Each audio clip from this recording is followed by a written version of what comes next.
Ézéchiel, chapitre 9.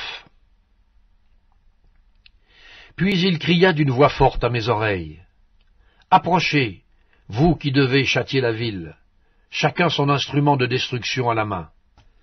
Et voici, 6 hommes arrivèrent par le chemin de la porte supérieure, du côté du septentrion, chacun son instrument de destruction à la main. Il y avait au milieu d'eux un homme vêtu de lin et portant un écritoire à la ceinture. Ils vinrent se placer près de l'autel d'airain. La gloire du Dieu d'Israël s'éleva du chérubin sur lequel elle était, et se dirigea vers le seuil de la maison. Et il appela l'homme vêtu de lin et portant une écritoire à la ceinture. L'Éternel lui dit, « Passe au milieu de la ville, au milieu de Jérusalem, et fais une marque sur le front des hommes qui soupirent et qui gémissent à cause de toutes les abominations qui s'y commettent. » Et, à mes oreilles, il dit aux autres, « Passez après lui dans la ville, et frappez, que votre œil soit sans pitié, et n'ayez point de miséricorde. Tuez, détruisez les vieillards, les jeunes hommes, les vierges, les enfants et les femmes.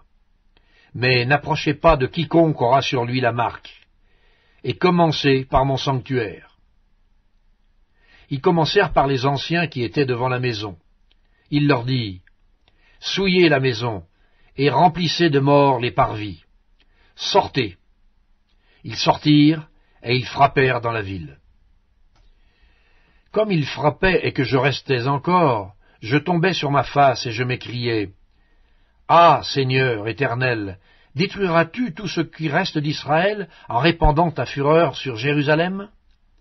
Il me répondit, « L'iniquité de la maison d'Israël et de Juda est grande, excessive. Le pays est rempli de meurtres.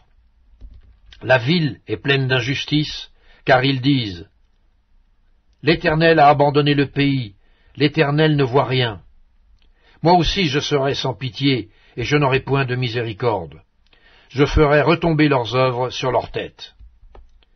Et voici, l'homme vêtu de lin et portant une écritoire à la ceinture rendit cette réponse. « J'ai fait ce que tu m'as ordonné.